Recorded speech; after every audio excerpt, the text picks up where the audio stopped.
Estou deitada no chão e a primeira coisa que sinto é o sabor doce do creme nos lábios, misturado com o gosto metálico do sangue.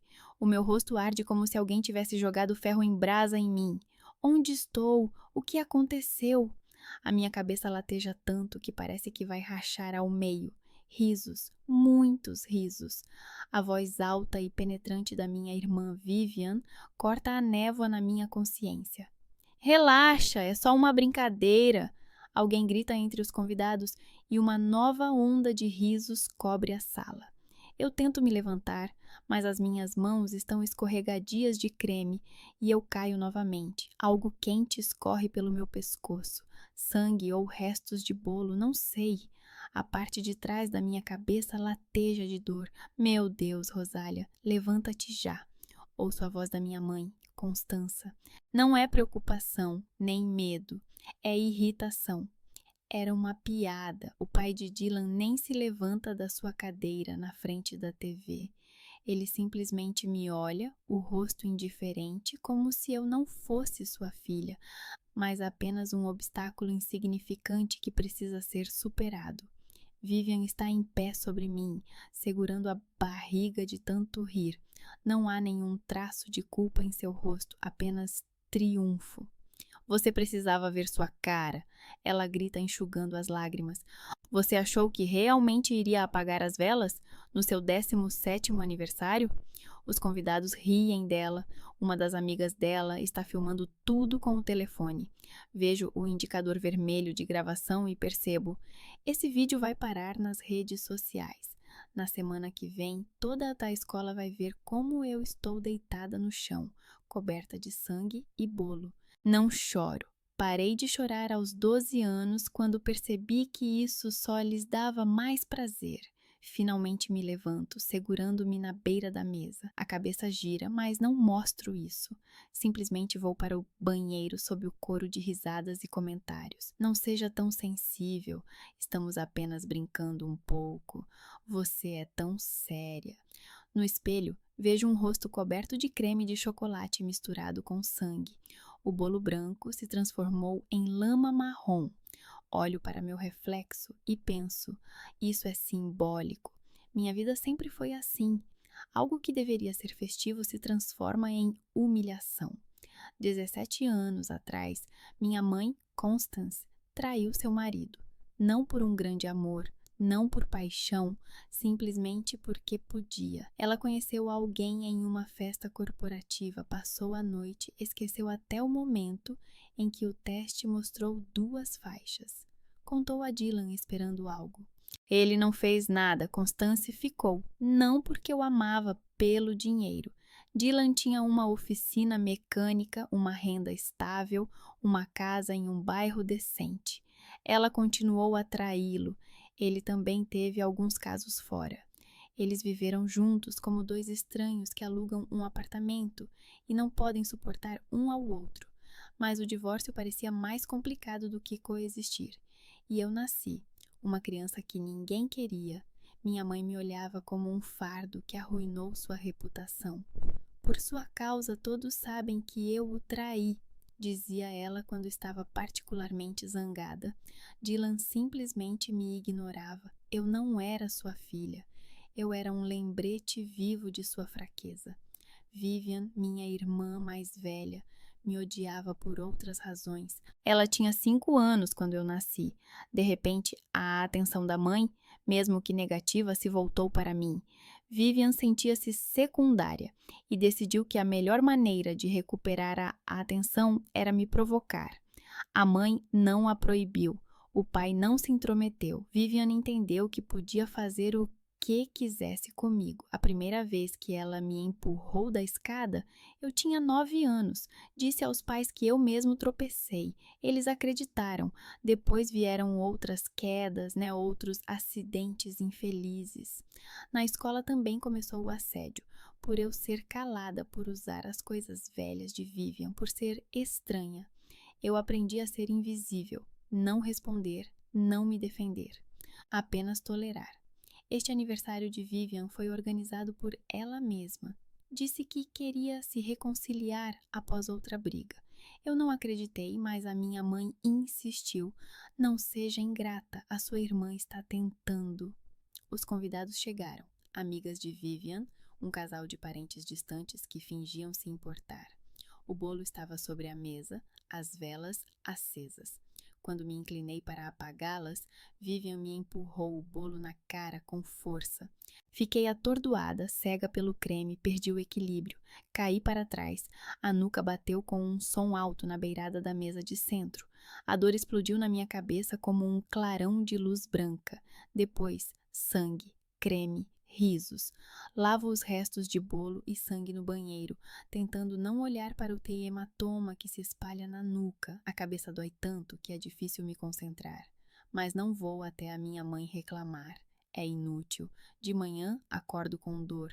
A cabeça está rachando. A náusea sobe pela garganta. Levantar é difícil. O quarto flutua diante dos meus olhos. Tento me levantar, mas as pernas cedem. Mamãe! Chamo baixinho. Não há resposta. Descendo as escadas, segurando-me no corrimão. Constance está sentada na cozinha com uma xícara na mão, olhando para o telefone. Estou com uma dor de cabeça terrível, digo.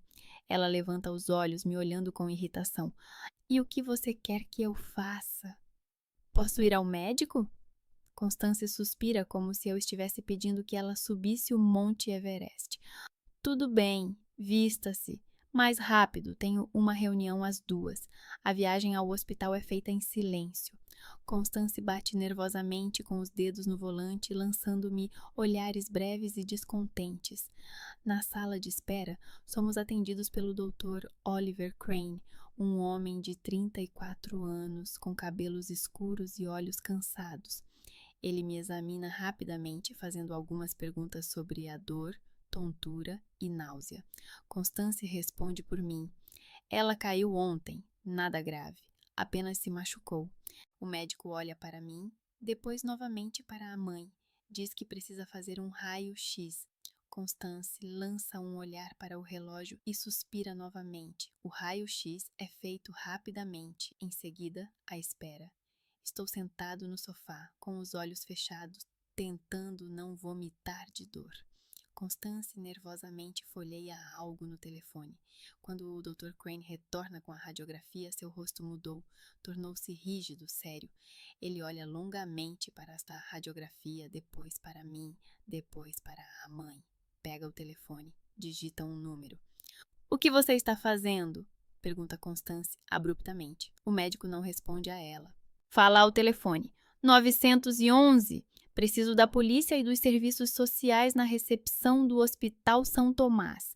Caso de maus-tratos a uma criança. Constance se levanta abruptamente, o rosto vermelho. O que você se permite? O médico coloca a radiografia sobre a mesa, entre eles, e olha para ela com frieza. Sua filha tem uma fratura recente no crânio, mas aqui também há fraturas antigas que cicatrizaram de forma inadequada. Muitas fraturas. Quantas vezes ela caiu assim? A polícia chega em 20 minutos. 2 oficiais uniformizados e uma mulher apaisana, uma detetive, como se apresenta. Arlene Taggart, 52 anos, rosto severo, com profundas rugas ao redor dos olhos. Ela olha para mim, depois para a mãe, depois para o Dr. Crane. Mostre as fotos, diz ela brevemente. Constance tenta se opor, fala algo sobre os direitos dos pacientes e a confidencialidade, mas o detetive a interrompe com um olhar. Você é suspeita de maus-tratos à criança. Pode ficar em silêncio e esperar pelo advogado. Ou pode explicar de onde vêm os velhos traumas cranianos da sua filha. A mãe fica pálida, depois cora. Rosália sempre foi desajeitada, diz ela abruptamente. Sempre caiu, se machucou. Na infância fez ginástica, também se machucou lá. Não é minha culpa que ela seja descuidada. Estou sentada no sofá e ouço enquanto ela mente. Ginástica. Nunca fiz ginástica. Minha mãe não teria permitido que eu gastasse dinheiro com aulas, mas o detetive registra suas palavras com o rosto neutro. Rosalie, Taggart se dirige a mim. Você pode me contar o que aconteceu ontem? Eu fico em silêncio, não porque quero proteger minha mãe ou Vivian. Simplesmente não acredito que alguém vá acreditar em mim. Toda a minha vida, quando eu tentava dizer a verdade, me diziam que eu estava exagerando, que eu estava dramatizando, que eu mesma era culpada. Ela caiu, responde Constance por mim. Apagou as velas do bolo, sua irmã fez uma piada e Rosalie perdeu o equilíbrio. Um acidente infeliz. O detetive me olha. É verdade? Eu aceno com a cabeça. É mais fácil acenar do que falar. Taggart anota algo em seu bloco de notas. Então diz: vamos deixar sua filha aqui para exames. Vamos conversar com ela mais tarde, quando ela se sentir melhor. E você precisa ir à delegacia para prestar depoimento oficial. Constance quer protestar, mas um dos oficiais dá um passo à frente e ela se cala. Lança um último olhar para mim, cheio de raiva, e sai.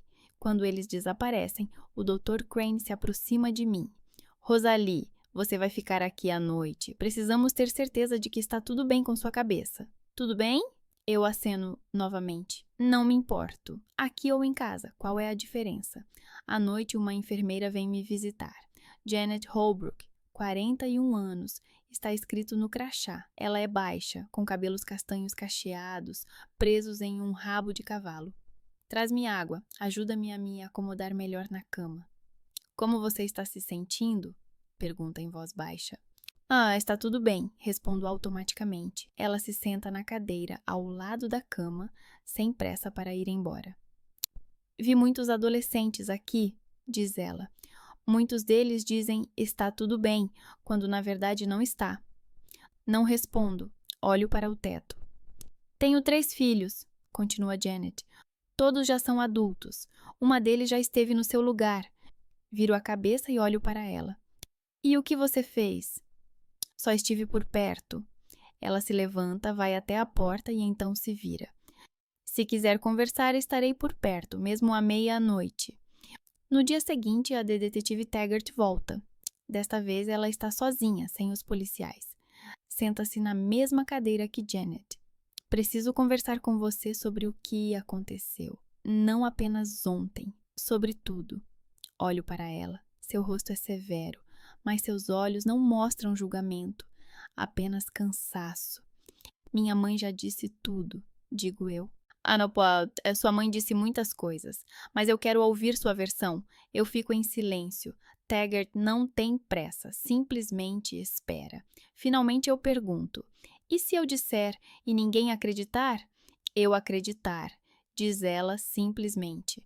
Tenho 20 anos de experiência em casos de violência. Eu sei como a verdade parece. Eu faço uma respiração profunda e começo a contar. Não tudo de uma vez, não de forma coerente, em pedaços, em fragmentos. Sobre como Vivian me empurrou escada abaixo quando eu tinha 9 anos e minha mãe disse que eu mesmo tropecei. Sobre como eu não era alimentada o dia todo se eu me comportasse mal, não respondesse da maneira certa, não olhasse da maneira certa, sobre como eu era forçada a dormir no corredor quando Vivian decidia que eu ocupava espaço demais, sobre os hematomas, os golpes, as palavras que doem mais do que a violência física. Taggart anota, às vezes faz perguntas esclarecedoras. Seu rosto não muda, mas eu vejo como seus maxilares se contraem. Quando eu termino, ela fecha o bloco de notas. Eston, obrigada por ter contado. Eu sei que é difícil. O que vai acontecer agora? Pergunto eu. Agora vou reunir provas. Vou conversar com sua família, vizinhos, professores. Vou descobrir o que realmente aconteceu. Vou ser liberada do hospital em 2 dias. Constance vem me buscar. Fica em silêncio durante toda a viagem. Quando chegamos em casa, Vivian está sentada no sofá olhando para o telefone. Levanta os olhos quando me vê. Então, você foi chorar? Pergunta ela friamente. Eu não respondo. Vou para o meu quarto. Mas Vivian me segue, bloqueia a porta. Você acha que é tão inteligente? Armou todo mundo contra mim? Mas eu não fiz nada, digo baixinho. Você está mentindo, ela grita. Você sempre quis arruinar minha vida, desde o dia em que você nasceu. Constância aparece no corredor, mas não interfere. Apenas nos olha com irritação. Vivian, calma. Rosália, vá para o seu quarto. Eu passo pela minha irmã, tentando não tocá-la. Ela me empurra no ombro quando eu passo. Não com força, mas o suficiente para eu sentir a ameaça. No quarto, eu me sento na cama e percebo, nada vai mudar. Mesmo que a polícia, mesmo que a investigação, eles nunca vão admitir a culpa. Nunca. Na semana seguinte, a detetive Taggart volta novamente. Desta vez, ela interroga cada um separadamente. Primeiro, Constance. Eu ouço através da porta como minha mãe eleva a voz dizendo algo sobre direitos, privacidade e que isso é uma caça às bruxas. Depois, Vivian. Ela sai da sala de estar com o rosto vermelho, me lançando um olhar assassino. Você vai se arrepender disso, sussurra ela. Em seguida, meu pai. Dylan responde com monossílabos. Sim, não, não me lembro. Quando Taggart pergunta se ele viu hematomas no meu corpo, ele diz: eu estava muito ocupado, não prestei atenção. O detetive sai de casa com o rosto de pedra, mas antes de partir se aproxima de mim. Vou conversar com seus vizinhos e professores. Continue se comportando. Os vizinhos contam histórias diferentes. A senhora Grover, uma senhora idosa da casa ao lado, diz que ouviu gritos, mas pensou que fossem apenas discussões. O Sr. Putnam, que mora do outro lado da rua, lembra que várias vezes me viu com hematomas, mas achou que fosse esporte ou quedas infelizes. Na escola também há evidências. A diretora Luella Price tenta varrer tudo para debaixo do tapete, dizendo que não tem problemas de bullying, que Rosália é apenas uma menina introspectiva. Mas alguns professores lembram da minha distanciamento. Os registros do psicólogo escolar registram sinais de alerta que nunca foram investigados.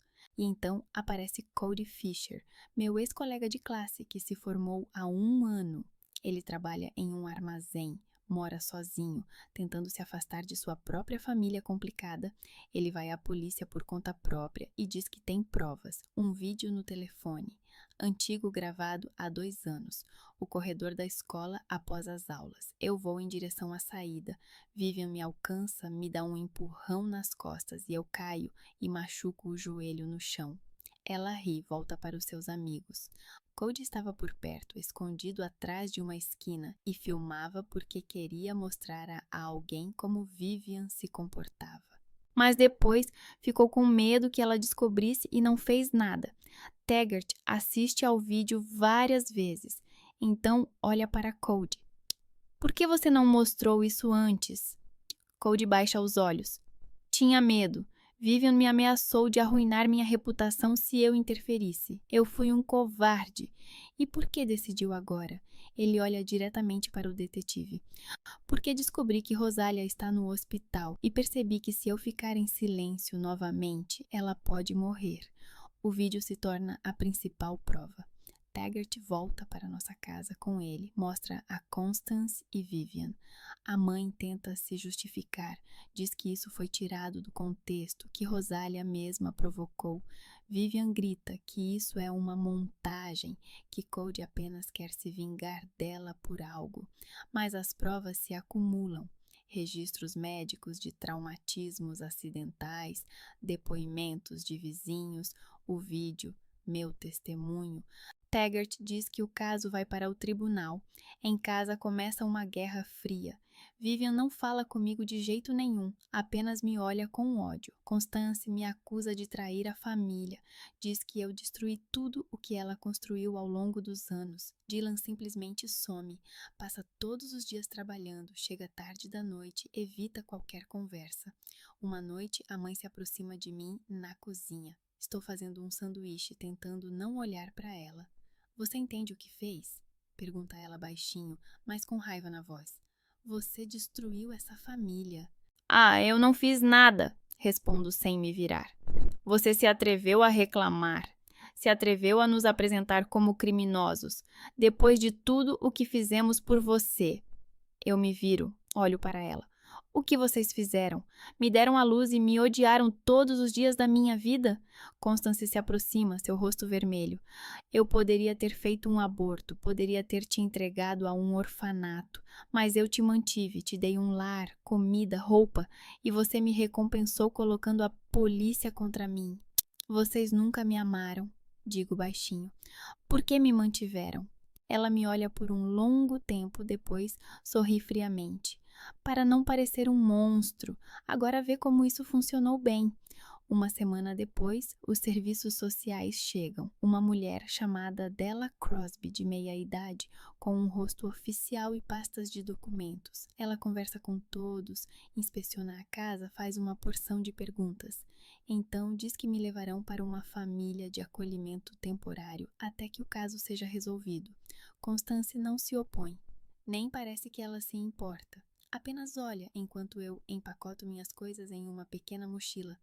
Quando saio de casa, Vivian está parada na porta. Me olha com um triunfo frio. Acha que lá você vai estar melhor? Diz ela baixinho. Você não é necessária para ninguém, em lugar nenhum. Constance acrescenta uma última frase quando eu entro no carro dos serviços sociais. Você não é necessária para ninguém, Rosalie. Lembre-se disso. Olho pela janela enquanto nossa casa some na curva e penso, talvez eles estejam certos. A casa dos Nevilles parece saída de uma revista de lares familiares aconchegantes. Uma pequena casa de um andar com venezianas azuis, um gramado bem cuidado, canteiros com flores de outono. Della Crosby estaciona na entrada, sai, ajuda-me a tirar a mochila. Eles são boas pessoas, diz ela. Silas e Margo cuidam de adolescentes em regime de guarda temporária há 5 anos. Você não é a primeira, não é a última. Isso de alguma forma não me acalma. A porta é aberta por um homem de 60 anos, grisalho, de camisa xadrez e jeans. Sorri calorosamente, mas sem ser invasivo. Você deve ser Rosalie. Eu sou Silas. Entre, por favor. Dentro cheira a pão fresco e livros antigos. A sala de estar é pequena. Os móveis estão desgastados, mas limpos. Nas paredes há fotos de viagens, montanhas e lagos. Não há retratos de família. Uma mulher sai da cozinha. Março, também com cerca de 60 anos, com um corte de cabelo curto e grisalho e óculos presos a uma corrente. Ela usa um avental, as mãos cobertas de farinha. Olá, querida, diz ela suavemente. Estou assando biscoitos. Você gosta de chocolate? Eu aceno automaticamente, embora não me lembre quando foi a última vez que comi biscoitos. Della Crosby fica mais 1 hora, discutindo detalhes com os Nevilles e entregando-lhes pastas com documentos. Então, ela volta para mim. Rosalie, se algo der errado, ligue para mim, a qualquer hora. Quando ela sai, fico sozinho com estranhos. Silas me mostra o quarto. Ele é pequeno, mas arejado. Uma cama branca, uma mesa, um armário, uma janela com vista para o jardim. Sobre a mesa há um bloco de notas e alguns lápis. Tudo isso é seu, diz ele. Ninguém entrará sem permissão. Se quiser ficar sozinha, diga, não nos ofenderemos. Olho para ele tentando entender onde está a armadilha, mas seu rosto é sincero. Obrigada, digo baixinho. A primeira noite em um novo lugar passa sem sono. Deito na cama, olho para o teto, escuto cada som. Passos no corredor. Quem é? O que estão fazendo? Por que não entram? Talvez estejam planejando algo. Levanto várias vezes. Verifico se a porta está fechada, se não há ninguém atrás dela. De manhã, Margot bate suavemente. Rosalie, o café da manhã está pronto. Se você quiser, claro. Eu saio, sento-me à mesa. Margot serve panquecas com frutas. Silas serve suco. Eles não me bombardeiam com perguntas, não me olham com piedade.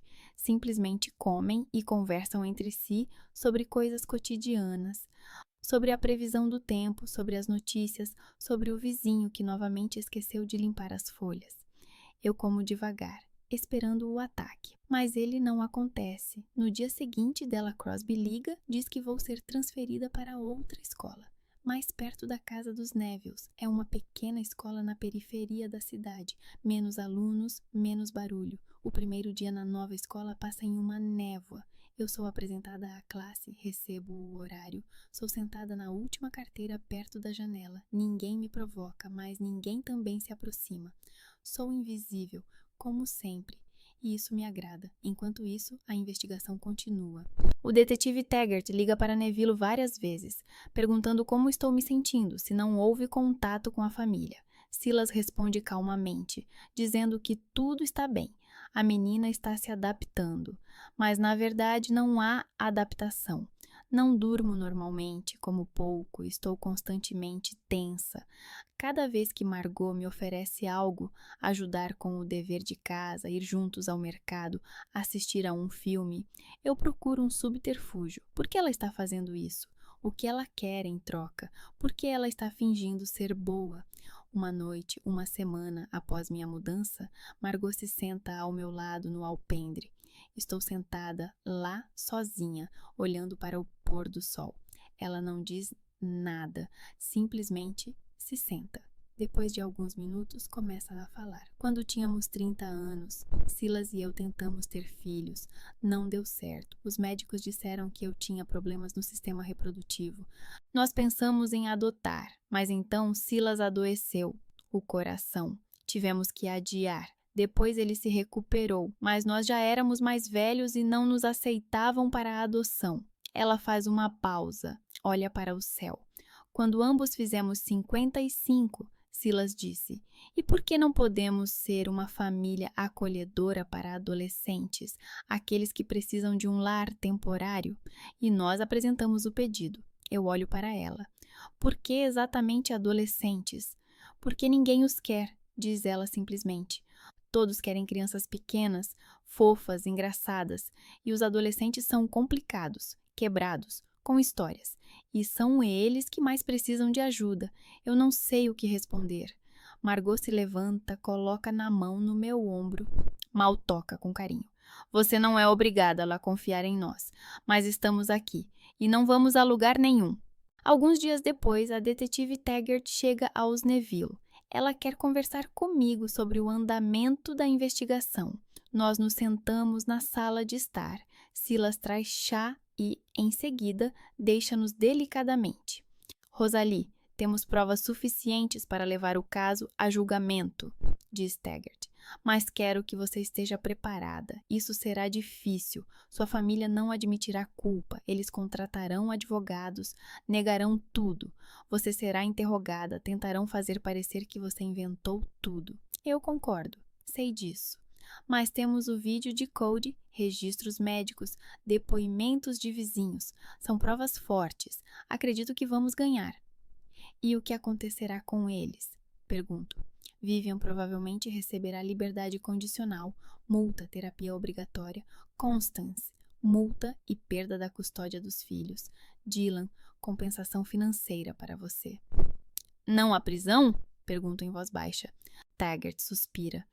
"O sistema nem sempre é justo, Rosalie, especialmente nos casos de violência doméstica, mas pelo menos haverá um registro oficial e você não voltará mais para lá. É algo, não muito, mas algo." Naquela mesma noite, meu telefone toca. Número desconhecido. Eu não atendo. Toca novamente. E novamente. Na quarta vez, eu atendo. "Alô, Rosalie." A voz da mãe, fria, cortante. Finalmente atendeu. Eu fico em silêncio. Meu coração dispara. "Você entende o que está fazendo?" continua ela. "Você está arruinando a vida de todos. Vivian pode perder o emprego. Dylan está perdendo a reputação. Eu vou ser uma pária no bairro. Por quê? Por causa das suas fantasias?" "Não são fantasias", digo baixinho. "Claro que são fantasias. Você sempre foi problemática, Rosalie. Todos sabem disso. Os professores sabem, os vizinhos sabem, até mesmo o cara que deu o vídeo sabe. Ele só quer atenção." Eu aperto o telefone com tanta força que a palma da minha mão dói. "Você acha que ninguém vai acreditar em mim?" "Eu sei que ninguém vai acreditar em você. Você é apenas uma criança quebrada que quer jogar seus problemas em alguém mais. E agora você decidiu jogar a vítima." Ela faz uma pausa, então a voz fica ainda mais fria. E, de uma maneira geral, você acha que essas pessoas com quem você mora realmente se importam com você? Elas recebem dinheiro para cuidar de você. É o trabalho delas, Rosalie. Trabalho. Elas fingem ser boas porque são pagas para isso. Quando o dinheiro acabar, você não será mais necessária para elas. Algo se quebra por dentro. Eu sempre soube que a bondade é apenas uma máscara. Constância acrescenta. Então, não pense que você enganou alguém. Você está sozinha, como sempre esteve. E sempre estará. Ela desliga o telefone. Eu fico sentada com o telefone na mão, olhando para o vazio. Marjorie entra na sala de estar. Vê a expressão no meu rosto. Rosalie, o que aconteceu? Eu olho para ela. Ela parece preocupada. Mas isso é apenas uma máscara, não é? Ela está aqui por dinheiro. Todos aqui estão por dinheiro. É verdade? Pergunto em voz baixa. Você recebe dinheiro para me manter aqui? Margot senta-se ao meu lado com uma expressão séria. Sim, recebemos. O governo paga para cuidar das crianças que precisam de um lar temporário. Eu me viro sentindo algo se apertar no peito. Margot continua.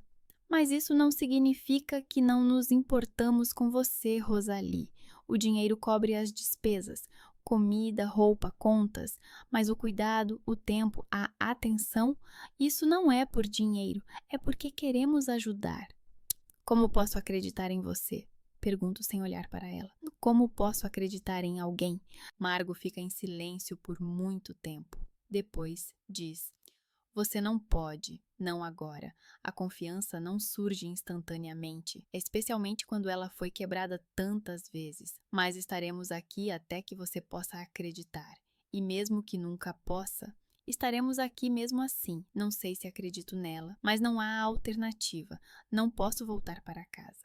Viver na rua também não é uma opção. Então fico. A investigação continua.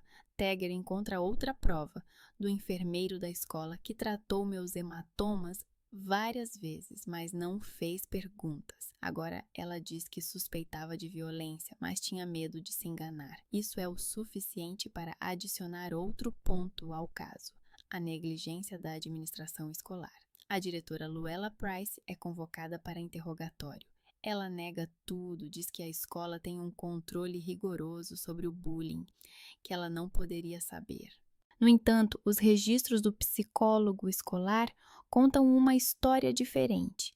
Lá estão registrados vários sinais de alerta sobre mim que nunca foram investigados. Cody Fisher fornece mais um testemunho. Ele conta que Vivian o ameaçou várias vezes após a aula, quando ele tentou defender-me. Certa vez, ela até quebrou o telefone dele quando o viu filmando. Taggart registra tudo isso. Seu rosto fica cada vez mais sério. Enquanto isso, estou tentando me acostumar com minha nova vida. A escola passa em uma névoa. Não lembro de rostos, nomes, aulas. Apenas sento, faço anotações, vou para casa. Os Neville não me pressionam, me dão espaço. Marjorie às vezes cozinha algo delicioso, deixa na mesa. Silas oferece ajuda com matemática, mas não insiste.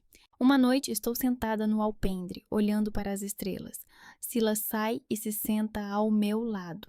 Sabe, diz ele, quando eu era mais jovem pensei que a vida deveria ser justa, que as pessoas boas recebem coisas boas e as ruins recebem coisas ruins, mas a vida não é assim. Olho para ele. E o que você fez quando percebeu isso? Ele sorri tristemente. Decidi ser bom, mesmo que isso não faça diferença, porque senão o mundo fica ainda pior. Não respondo. Não sei se concordo. Não posso traduzir esse texto para o português porque ele está escrito em um alfabeto não latino, cirílico. Posso ajudar com outro texto. Quando tudo terminar, você vai se arrepender. Prometo. É o número de Vivian. Eu bloqueio, mas a mensagem já foi lida e ela não sai da minha cabeça. Na manhã do julgamento, não como o café da manhã. Margot me oferece torradas, ovos, frutas, mas não consigo engolir nada. O estômago está apertado em um nó. As mãos tremem. Quer que a gente vá com você? Pergunta Silas suavemente. Eu aceno. Não consigo dizer em voz alta que tenho medo de estar sozinha. Della Crosby nos encontra perto do prédio do tribunal. Ela está vestida formalmente, o rosto sério. Rosalie, o detetive Taggart já está lá dentro. O promotor também. Eles vão ajudá-la a se preparar. Lembre-se, diga a verdade, responda claramente. Não deixe que eles a desestabilizem. Entramos lá dentro. O corredor do tribunal é frio, esterilizado, cheira a cera e papel velho. Pessoas de terno andam de um lado para o outro com pastas, conversando em voz baixa. Sinto-me pequena, insignificante. A detetive Taggart espera perto da sala de testemunhas. Ela aperta minha mão brevemente. Você está pronta? Não, digo honestamente. Ela sorri um pouco. Ninguém nunca está pronto, mas você é mais forte do que pensa. O advogado de acusação, um homem chamado Kevin Rattigan, de cerca de 40 anos, com cabelos ruivos e olhos verdes, explica o procedimento para mim. Ele fará perguntas para mim. Depois o advogado de defesa também. Devo responder com honestidade, sem inventar, sem exagerar. Se não me lembrar de algo, dizer que não me lembro. Eles vão tentar fazer com que você pareça não confiável, diz ele. Vão perguntar sobre detalhes, procurar contradições. Não deixe que eles a façam se sentir nervosa. Apenas diga a verdade. Quando sou chamado à sala do tribunal, meu coração bate tão alto que parece que todos ouvem.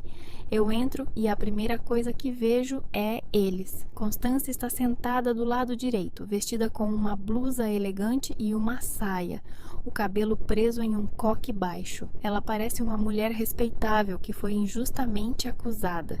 Vivian está ao lado, de jaqueta escura, o rosto de pedra. Ela não me olha. Dylan está sentado separado, longe deles, olhando para o chão. Juíza Rupert Hall, um homem de 61 anos, com cabelos grisalhos e um rosto severo, senta-se no estrado, olhando para mim por cima dos óculos. Rosalie Garland, aproxime-se do local dos testemunhos. Eu vou, minhas pernas estão pesadas. Sento-me na cadeira, coloco as mãos nos joelhos para que não tremam tanto. Primeiramente, Kevin Rattigan faz as perguntas. Ele é suave, delicado, me leva pela história gradualmente. Quando começou a violência? Como foi? Quem foi testemunha? Eu tentei contar a alguém? Respondo de forma monótona, sem emoções. As emoções se esgotaram em algum lugar do caminho. Conto sobre como Vivian me empurrou da escada quando eu tinha 9 anos, sobre como meus pais não acreditaram quando eu disse a verdade, sobre como não me alimentaram durante todo o dia por má conduta, sobre como fui forçada a dormir no corredor. O juiz Hall ouve atentamente, às vezes faz anotações. Constance permanece imóvel, com uma expressão neutra, mas vejo como seus maxilares se contraem. Em seguida, o advogado de defesa se levanta. Nora Jameson é uma mulher de cerca de 45 anos, com um traje severo, cabelos escuros presos em um coque, seus olhos são frios, o rosto é rígido. Ela se aproxima de mim, olha diretamente nos meus olhos. Rosalie, você disse que sua irmã a empurrou da escada quando você tinha 9 anos. Quem mais estava presente naquele momento? Ninguém. Estávamos em casa sozinhos. Ou seja, não há testemunhas? Não. E os pais acreditaram em Vivian que você tropeçou sozinha? Sim. E por que não acreditariam? As crianças frequentemente caem das escadas. Isso não significa necessariamente violência. Eu fico em silêncio. Rattigan se levanta. Objeção, meritíssimo. O advogado está tentando desacreditar a testemunha sem fundamento. O juiz acena com a cabeça. Sustentado. Senhora Jameson, faça perguntas específicas. Nora sorri friamente. Rosalie, você disse que a mãe poderia não alimentá-la o dia todo como punição. Com que frequência isso aconteceu? Não sei exatamente. Várias vezes por mês. Várias vezes? Não todos os dias, não toda semana. Não, várias vezes por mês. E você não acha que isso poderia ter sido parte da educação? Muitos pais usam esses métodos. Rattigan se levanta novamente. Eu discordo. A inanição da criança não é um método legal de educação. Concordo. Nora não desiste, ela passa para a próxima pergunta. Você disse que fugiu de casa e passou a noite no parque. Com que frequência? Várias vezes. E por que você não procurou a polícia ou os serviços sociais? Olho para ela. Porque não pensei que alguém acreditaria. Ou porque, na verdade, nada sério estava acontecendo. Você é apenas uma adolescente rebelde que está em conflito com a família? Não, digo baixinho. Eu não sou rebelde, eu só queria viver. Nora volta ao seu lugar, pega uma pasta, tira algumas folhas.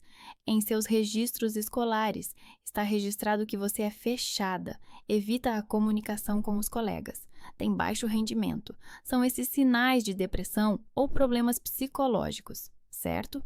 Talvez. E você não acha que suas acusações podem ser resultado desses problemas psicológicos? Que você está exagerando conflitos familiares comuns porque não consegue lidar com suas emoções? Olho para ela por um longo tempo. Então digo: eu tenho problemas psicológicos porque fui espancada e humilhada por 17 anos.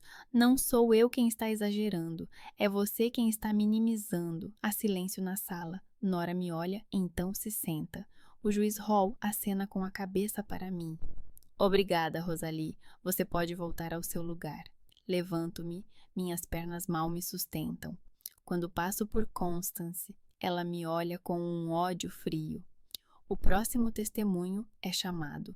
Cody Fisher.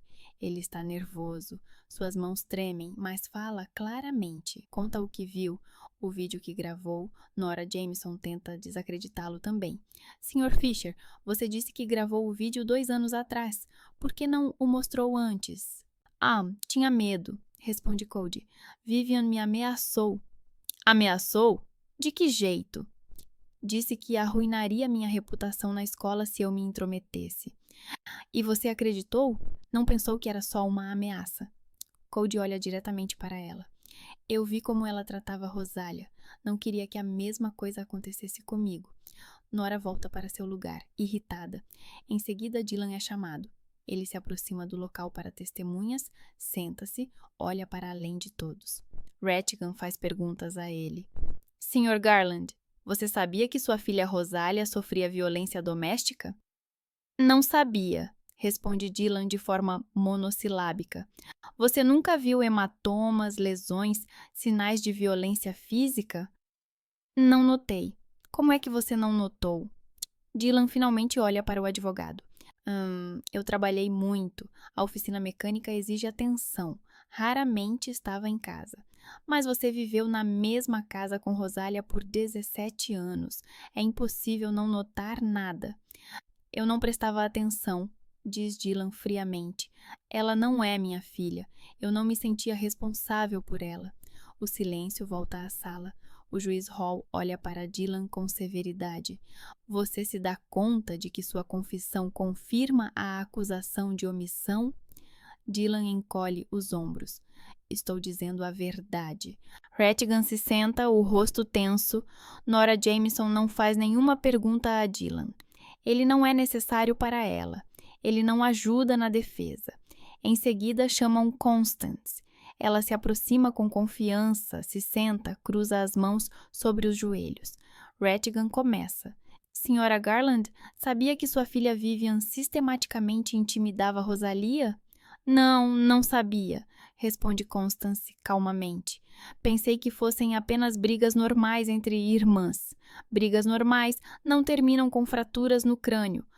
Rosalia sempre foi desajeitada. Ela frequentemente caía, se machucava. Eu não podia saber que algo era sério. Você a levou ao médico após os ferimentos? Às vezes, quando era necessário. E por que não sempre? Constance hesita, porque não parecia sério. Rattigan pega uma pasta, retira os registros médicos. Mas aqui estão registradas várias idas ao hospital com lesões, e cada vez você disse que eram acidentes. Isso não lhe parece suspeito? Constance não responde. Rattigan continua. Senhora Garland, por que você não protegeu Rosália? Ela olha para ele com frieza.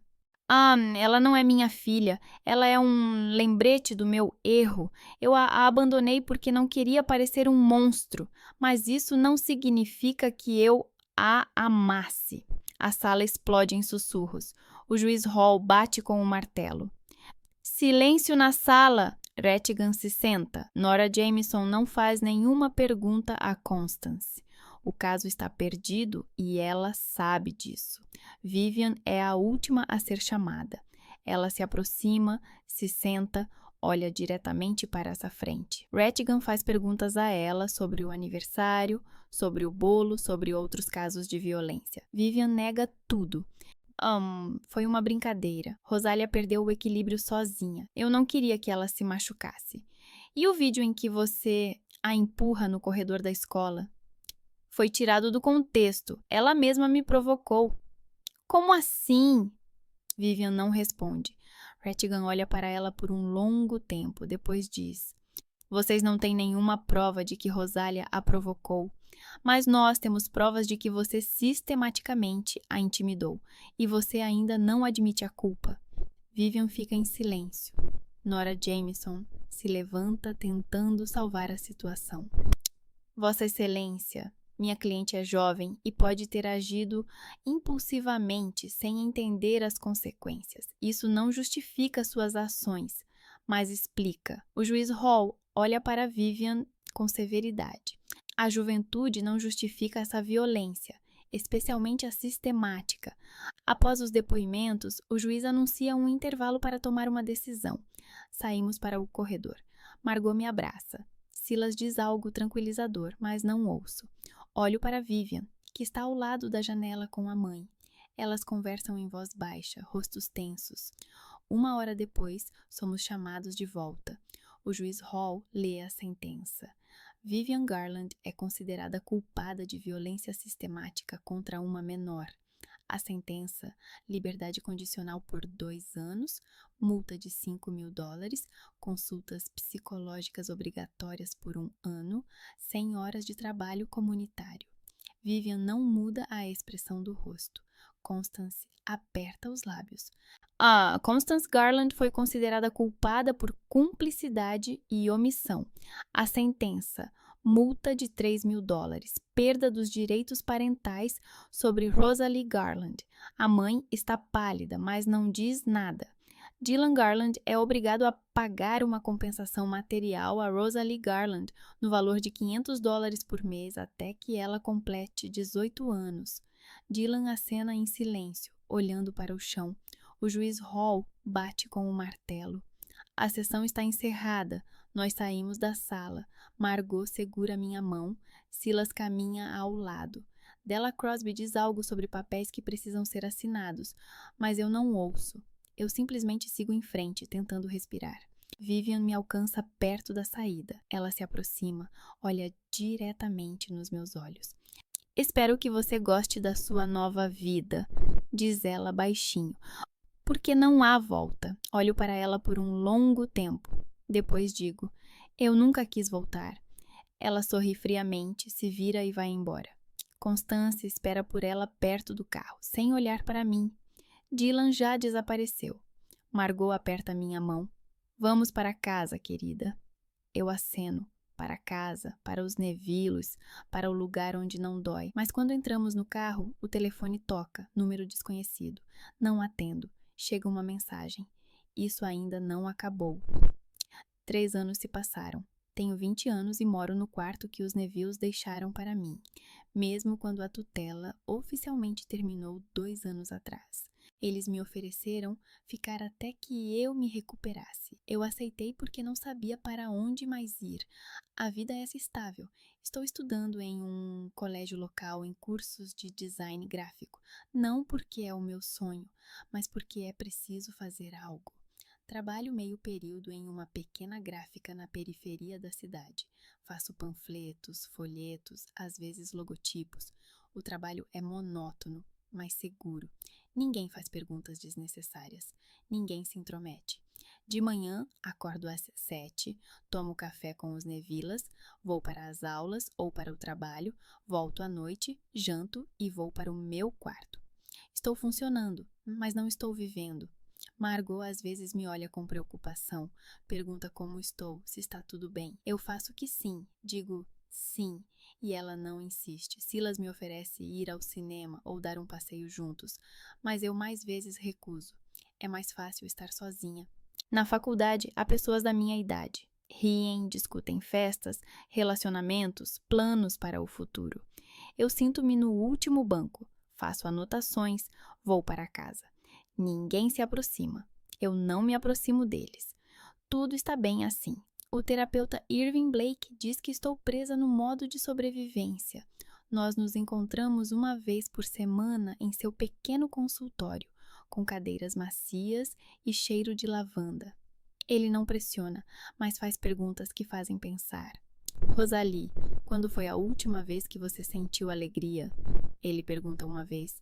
Eu penso por muito tempo. Não me lembro.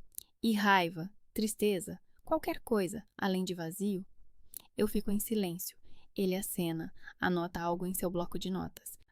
Você não permite que sinta porque tem medo de que, se começar, não consiga parar. É isso? Talvez. Um dia, quando eu volto do trabalho, Marjorie me encontra na porta. Ela tem um envelope nas mãos. Rosalie, isso chegou para você hoje. Pego o envelope, olho para o endereço de retorno. Um escritório de advocacia. Abro. A carta é curta e formal. Informamos sobre a morte de Dylan Garland, que ocorreu no dia 23 de outubro devido a um ataque cardíaco. O funeral será realizado no dia 26 de outubro, às 12 horas no cemitério de Groveland. Atenciosamente, advogado Walter Smith. Olho para a carta sem sentir nada. Dylan morreu. O homem que não era meu pai, mas viveu na mesma casa por 17 anos. O homem que me ignorou como se eu não existisse. Morreu. Você quer ir ao funeral? Pergunta Marjorie, em voz baixa. Ah, para quê? Não sei. Talvez para fechar esse capítulo. Eu balanço a cabeça. Ele não era ninguém para mim. Margot se senta ao meu lado. Às vezes é preciso olhar de frente para o passado para seguir em frente. Eu não respondo, mas nos 2 dias seguintes penso nas palavras dela. E na manhã de 26 de outubro, visto o vestido preto que Margot me ajudou a escolher e vou ao cemitério. Há poucas pessoas, alguns homens vestidos com roupas de trabalho, provavelmente colegas da oficina. Um casal de mulheres idosas que não conheço, e elas, Constance e Vivian.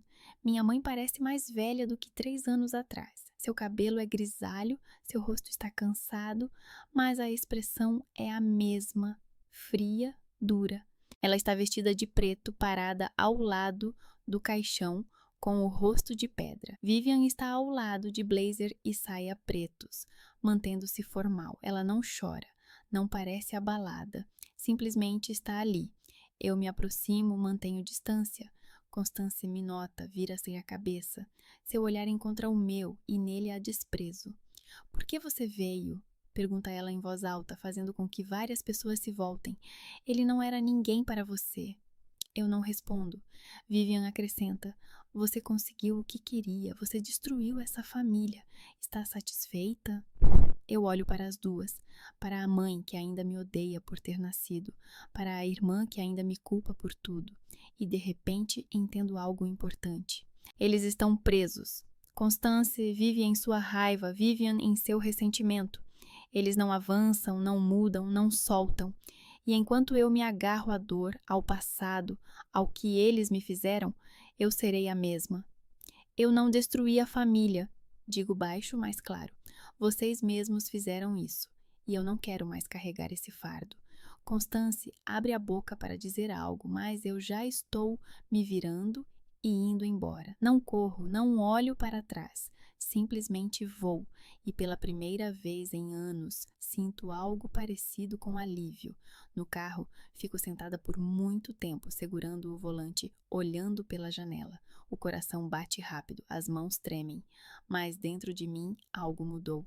Algo pesado que eu carreguei por anos se tornou mais leve. Ligo para Irving Blake naquela mesma noite. Quero mudar, digo a ele. Não quero passar o resto da vida como vítima. Ele fica em silêncio por alguns segundos, então diz: Ah, está bem, então vamos começar a trabalhar de verdade. 2 anos depois, eu tenho 22 anos. Eu moro em meu próprio pequeno apartamento, no segundo andar de um velho prédio no centro da cidade. Um quarto, cozinha, um banheiro minúsculo, poucos móveis, uma cama, uma mesa, 2 cadeiras, prateleiras com livros, mas é meu. Trabalho como designer gráfico em uma pequena agência criativa chamada Apex Design. Uma equipe de 5 pessoas, projetos variados, desde logotipos para empresas locais até a organização de eventos. O trabalho é mais interessante do que na gráfica, e eu comecei a me divertir com ele, mas o mais importante, eu comecei a mudar. Depois do funeral de Dylan, algo se quebrou. Entendi que não queria passar o resto da vida escondendo-me das pessoas, escondendo-me de mim mesma. Comecei a trabalhar mais ativamente com Irving. Nós nos encontrávamos 2 vezes por semana, analisando cada camada de trauma, cada mecanismo de defesa, cada medo. Ele me ofereceu a oportunidade de me juntar a um grupo de apoio para pessoas que sofreram violência familiar. No início, recusei. Contar sobre minha vida para estranhos parecia terrível, mas então tentei. O grupo se reúne todas as terças-feiras em uma pequena sala do centro da igreja. 7 pessoas, de idades diferentes, com histórias diferentes. Alguém sofreu violência do parceiro, alguém dos pais, alguém dos filhos. Nós nos sentamos em círculo, bebemos chá, compartilhamos. Nos primeiros encontros eu apenas ouvia. Depois comecei a falar um pouco sobre a dor, sobre o medo, sobre como é difícil confiar. E eles entendiam, não se compadeciam, não julgavam, simplesmente entendiam. Isso ajudava mais do que eu esperava. Os Nevilos ainda fazem parte da minha vida. Celebramos juntos os feriados, Dia de Ação de Graças, Natal, meu aniversário. Eu vou jantar com eles 1 vez por semana, conto sobre o trabalho, sobre a vida. Eles contam sobre a deles. Marjorie sempre cozinha algo delicioso. Silas sempre se interessa em saber se preciso de ajuda com algo. Às vezes, outros adolescentes moram com eles, temporariamente, como eu costumava fazer. Eu converso com eles quando vou visitá-los, entendo seu medo, sua desconfiança, tento mostrar que é possível sair da escuridão. É difícil, mas é possível. Cody também permaneceu um amigo. Ele se mudou para outra cidade há 2 anos, trabalha como mecânico em uma grande oficina, tem uma namorada chamada Lucy, que adora. Nós nos correspondemos regularmente, às vezes ligamos. Ele veio algumas vezes, nos encontramos, falamos sobre a vida. Ele também mudou, tornou-se mais confiante, mais feliz. É agradável vê-lo. No trabalho, surgiu uma amiga. Tess é uma garota da minha idade, vibrante, energética, com um corte de cabelo ruivo curto e uma dúzia de brincos nos ouvidos. Ela é designer de interiores, trabalha como freelancer, mas frequentemente visita nosso estúdio para consultas. Nós começamos a conversar casualmente. Ela perguntou minha opinião sobre a paleta de cores, depois sobre as fontes, depois simplesmente sobre a vida. Tess não sabe sobre o meu passado. Ela me vê como sou agora, um pouco fechada, mas uma garota normal de 22 anos. Isso é agradável. Nós vamos juntas a concertos, a cafés, às vezes apenas damos uma volta pela cidade. Ela fala sobre seus projetos, sobre o cara com quem está saindo, sobre os sonhos de abrir seu próprio estúdio. Eu ouço, às vezes compartilho meus pensamentos. Pela primeira vez, sinto que posso ser eu mesma, sem medo de julgamento. Eu até comecei a sair em encontros. No início, era assustador. O primeiro encontro terminou com um ataque de pânico no banheiro do restaurante. Eu não conseguia respirar. Minhas mãos tremiam, parecia que as paredes estavam desabando. Mas eu não desisti. Tentei novamente e novamente. Então conheci Raymond. Ele trabalha em uma pequena cafeteria perto do meu apartamento, onde eu às vezes compro sanduíches para o café da manhã. 24 anos, alto, com cabelos cacheados e escuros e óculos. Gosta de cinema antigo e livros, sonha em escrever um romance. Começamos a conversar por acaso. Ele perguntou o que eu estava lendo quando viu o livro na minha bolsa. Depois falamos sobre filmes, música e vida. Ele me convidou para um encontro, ir juntos ao cinema assistir a um filme antigo. Eu concordei, embora meu coração estivesse batendo de medo. O encontro correu bem. Assistimos ao filme, depois passeamos pela cidade conversando sobre coisas insignificantes. Raimundo não pressionou, não fez perguntas desconfortáveis, simplesmente estava ao meu lado. Isso foi agradável.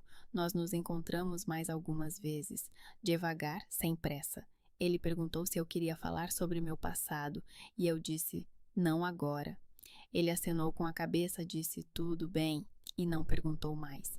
Isso é importante. Saber que alguém pode esperar até que você esteja preparada. Um mês atrás eu contei a ele, não tudo, não os detalhes, mas a essência, sobre a família, sobre a violência, sobre o tribunal. Raimundo ouviu, não interrompeu, não se apiedou. Quando eu terminei, ele simplesmente apertou minha mão e disse: obrigada por confiar em mim. E isso foi o suficiente. Agora estamos juntos há 3 meses. Não é um relacionamento de contos de fadas, não é o amor perfeito dos filmes. É um encontro lento e cuidadoso de duas pessoas que estão aprendendo a confiar uma na outra. Mas eu gosto. Pela primeira vez, sinto que posso confiar em alguém não porque tenho que fazer isso, mas porque quero. Hoje é sábado de manhã. Estou sentada no balcão do meu apartamento com uma xícara de chá de hortelã, olhando para a cidade que acorda. O sol está apenas começando a nascer. O céu é rosa-laranja, as ruas estão vazias. Silêncio. Na mesa lá ao meu lado está um bloco de notas com meus novos esboços. Comecei a desenhar para mim mesma alguns meses atrás. Não para o trabalho, não para ninguém, apenas porque isso me traz alegria. Desenho tudo o que me vem à mente, paisagens, rostos, formas abstratas. Não necessariamente bem, mas sinceramente. O telefone toca. Mensagem de Raimundo. Vamos nos encontrar à noite? Quero te mostrar um novo lugar. Sorrio, respondo. Sim, quero muito. Em seguida, Margo liga, me convida para o almoço de domingo. Diz que Silas está preparando sua famosa torta de maçã. Eu digo que certamente irei. Tess envia um meme engraçado sobre designers que trabalham até o último minuto. Eu rio, envio outro meme em resposta. Olho para tudo isso, para as mensagens, para a xícara de chá, para o bloco de notas, para a cidade pela janela, e entendo, ainda não sou perfeita, ainda não estou completamente curada. O processo pode durar, talvez, a vida toda. Ainda tenho pesadelos noturnos, ainda há dias em que é difícil sair da cama, ainda há momentos em que a desconfiança volta. Mas eu não estou apenas sobrevivendo, estou vivendo. Tenho um emprego que eu amo, tenho amigos que me aceitam, tenho Nevilles que se tornaram minha família, tenho Raymond com quem estou construindo algo novo, algo meu, tenho eu mesma, uma pessoa que está aprendendo a confiar, a sentir, a sonhar. Não sei para onde essa estrada me leva. Talvez algo sério aconteça com Raymond. Talvez não. Talvez eu abra meu próprio estúdio. Talvez eu fique na Apex. Talvez eu reencontre Constance ou Vivian novamente em alguns anos. Talvez nunca. Mas pela primeira vez em 22 anos, eu não tenho medo de seguir em frente. E isso já é felicidade.